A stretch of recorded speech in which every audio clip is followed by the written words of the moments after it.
Como eu venho sempre insistindo nos vídeos que nós comentamos sobre a obesidade por si só, ela é uma doença crônica. E sempre fica a dúvida se a obesidade estaria relacionada à parte genética ou à parte comportamental. Então eu vou trazer um pouquinho mais do que se conhece a respeito dos fatores relacionados à obesidade.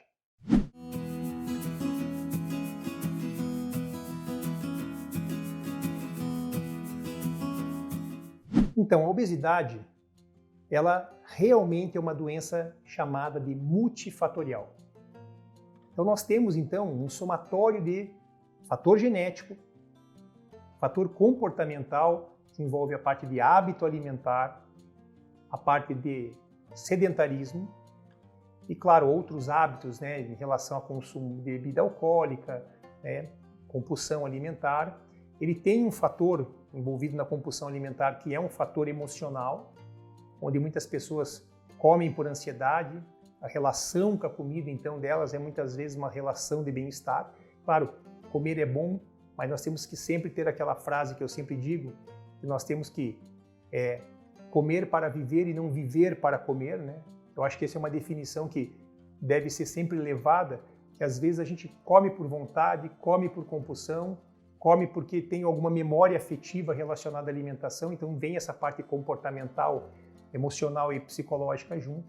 E nós temos também pessoas que acabam tendo uma redução do seu metabolismo, que acontece principalmente ali a partir dos 30 anos de idade.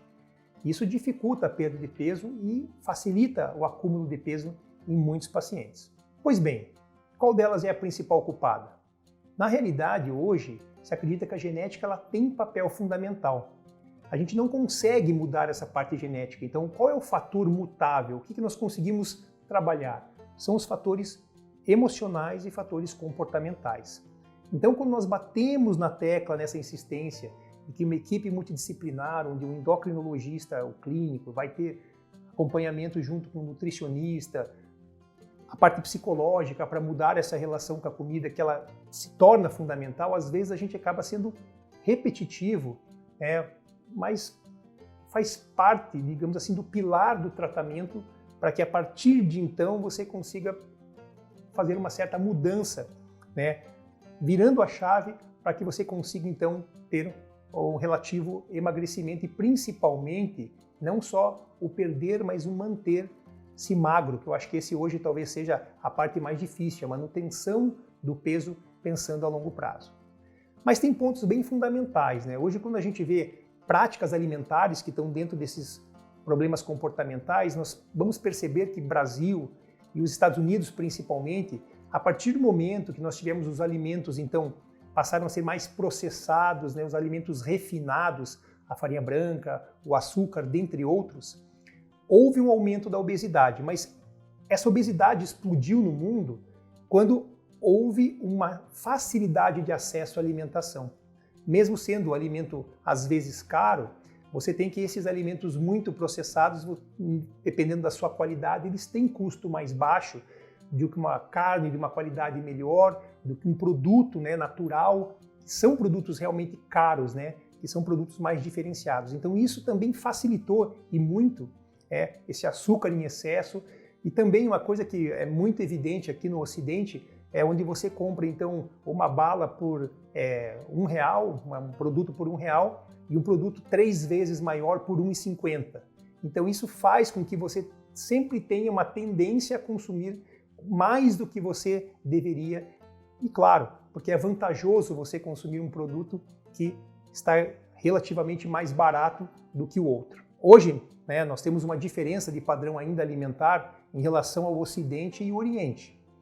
Nós vemos lá em países, principalmente como Índia, os países ali a região da China, mesmo o Japão, que sempre foram países que durante muitos anos mantiveram-se com graus de obesidade muito baixos, mas eles também vêm sofrendo um aumento gradual da obesidade, a ponto de que hoje eles desenvolvem doenças metabólicas muito mais graves e mais sérias, mesmo em pacientes com sobrepeso e com obesidade leve.